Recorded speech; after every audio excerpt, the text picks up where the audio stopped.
Director of Ceremonies,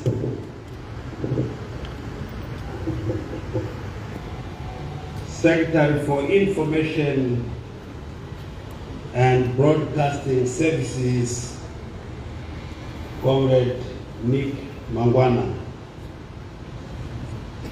Minister of Foreign Affairs and International Trade, Honorable Ambassador Frederick Shala, Minister of State and Devolution for Harare Metropolitan Province, Honorable Comrade Charles Chiwenga, Minister of Information,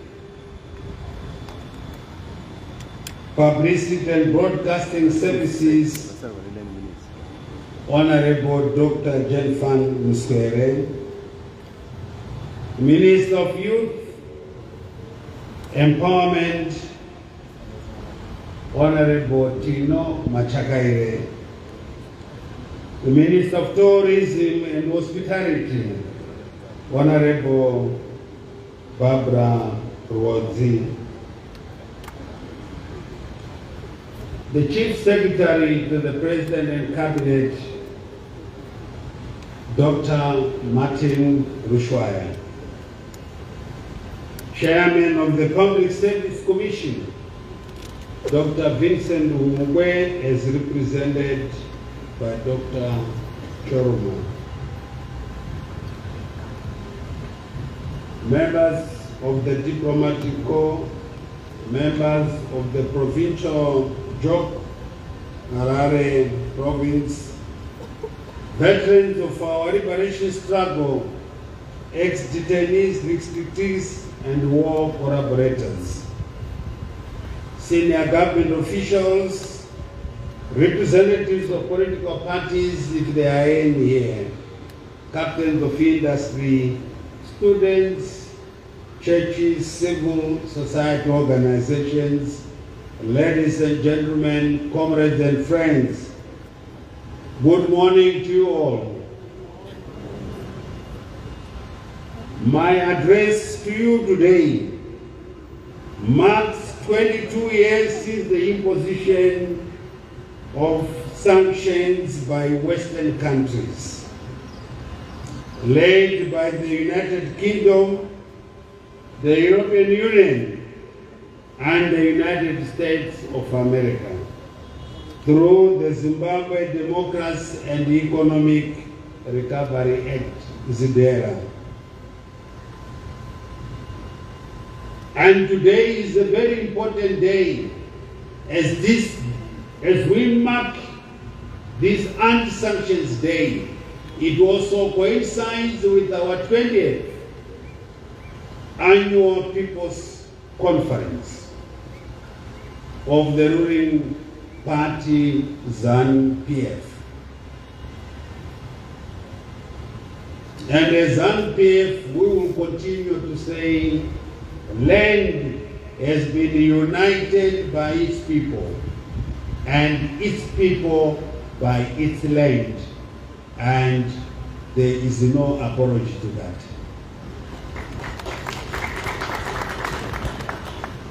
Over the years, most of the sanctions imposed by the European Union, the United Kingdom, and most of its allies have been removed or greatly reduced.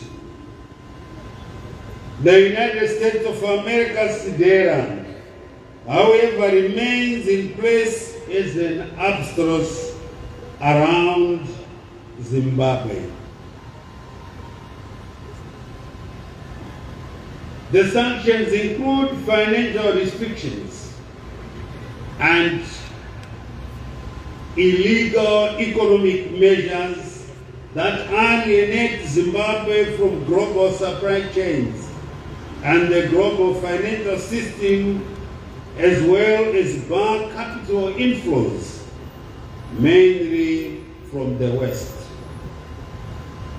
Since 2001, we estimate that Zimbabwe has lost or missed over 150 billion United States dollars through frozen assets, trade embargoes, export and investment restrictions from potential bilateral donor support, development loans, IMF and World Bank balance of payments support, and commercial loans.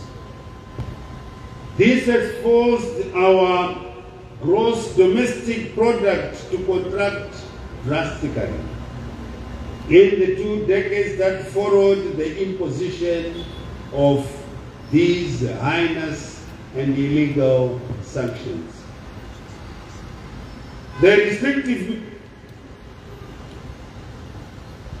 The illegal sanctions are also a direct attack on Zimbabwe's currency, which is our sovereign currency of choice. And our motherland, Zimbabwe, remains subdued by the United States dollar. The United Nations is a multilateral organization that is better positioned to provide legitimacy and credence on issues of international relations. In 2021, the United Nations appointed Ms. Alena Dohan as a special rapporteur on the coercive unilateral sanctions on Zimbabwe. She found out that, and I quote, over the last 20 years, sanctions and various forms of over-compliance with sanctions have had a subtle ripple effect on the economy of Zimbabwe. Further, they have negatively impacted on the enjoyment of fundamental human rights, including access to food, health, safe drinking water and sanitation, education and employment, unquote. The United Nations rapporteur also observed that the situation limits Zimbabwe's ability to guarantee the functioning of public institutions, delivery of service, and maintenance of essential infrastructure. To this end, this undermines the right to development of the Zimbabwean people and impedes the achievement of sustainable development goals. The sanctions, which have been repeatedly extended, do not correspond to the requirements of Article 4 of the International Covenant on Civil and Political Rights. The sanctions on Zimbabwe are thus illegal, unfair, and a violation of our sovereignty and right to self-determination. The United Kingdom claims that it imposed sanctions to discourage the government of Zimbabwe and any person or entity from abusing Zimbabweans, as well as to promote the rule of law and good governance. Meanwhile, the United States claims it imposed and maintains sanctions on Zimbabwe as a favor to provide for a transition to democracy and to promote economic recovery. What kind of nonsense is that? Zimbabwe has a sovereign right to elect its own leaders and to govern itself without external interference. Nyika inovakwa nekutongwa nevene vayo. Ilizwe lakiwa libuswe na vanikazi valo. A country is built and ruled by its own people, not foreigners, but by its own people. This is our land. Despite having a huge population in the United Kingdom, Zimbabwe does not seek to interfere with the politics and the electoral processes of the United Kingdom or the United States of America. They do their own elections, we don't interfere with them. They do their own rules, that we don't interfere with them. And so Zimbabwe do their own election and we do our own laws and nobody should interfere with us.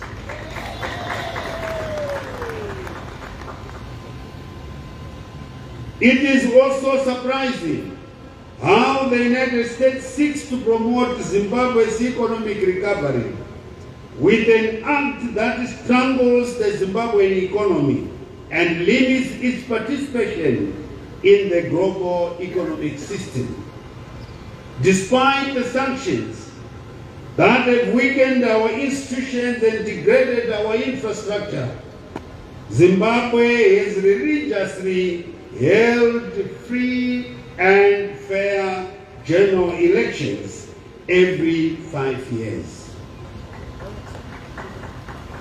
The sanctions which seek to induce a change of government in Zimbabwe are in essence creating an unfair electoral playing field by supporting, favoring, and incapacitating regime change agents against the will of Zimbabweans, but they will not succeed. The West is using democracy, human rights, and economic recovery packaged as responsibility to protect, as a cover to punish Zimbabwe for reclaiming land from colonial landlords and redistributing it to the landless majority. Zimbabwe refused to be part of Pax Britannica, and the empire, so-called empire in brackets, responded with vengeance. To these countries, the Zimbabwean experiment of reclaiming land forcibly taken away from the indigenous people should not be allowed to succeed at all costs, lest the rest of disempowered societies in the world will follow suit. We took our land. Those who want their land to be ruled by other people is their choice. But in Zimbabwe, we took our land back.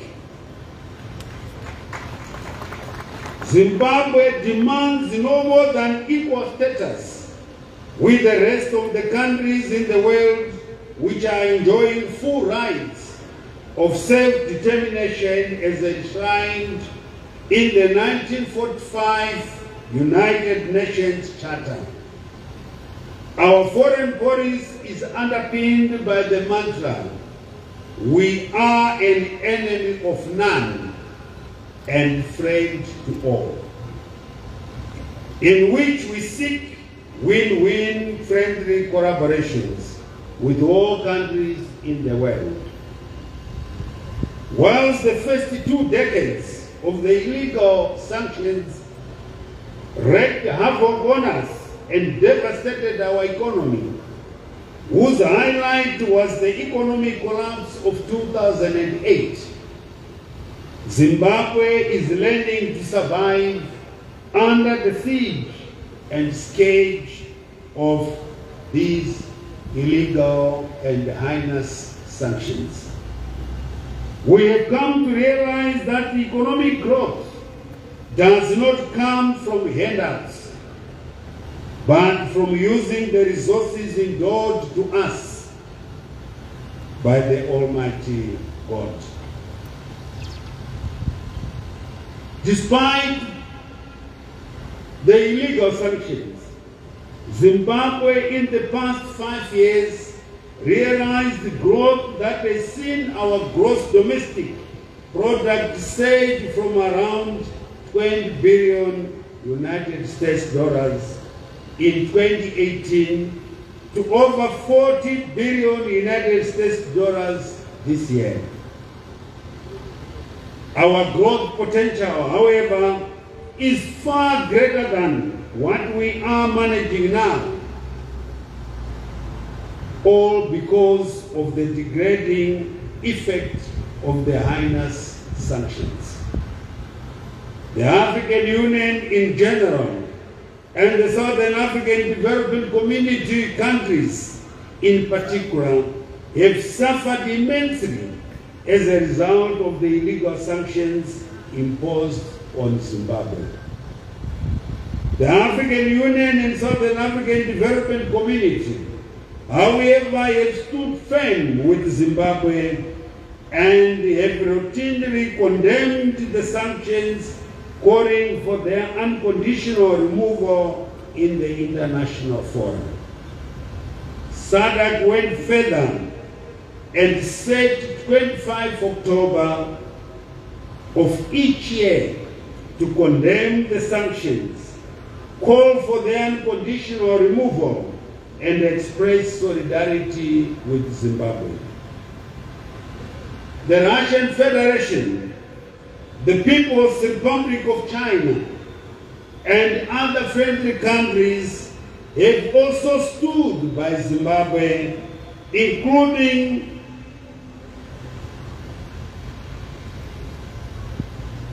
helping us fight the effects of the heinous sanctions and blocking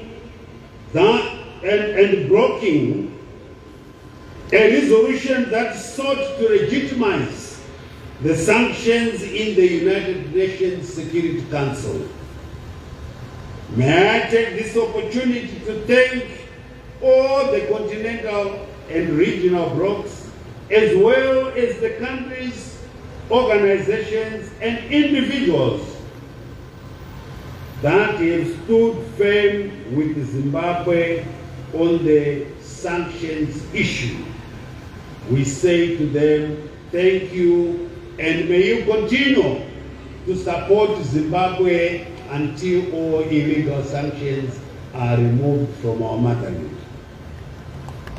I also call upon Zimbabweans to remain resolute and fight for the prosperity of our country despite the illegal sanctions.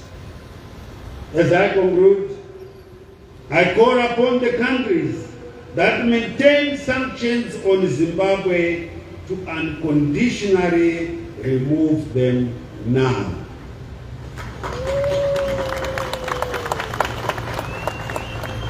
May God bless you. May God bless Zimbabwe. May God bless Africa. May God bless the world. I thank you.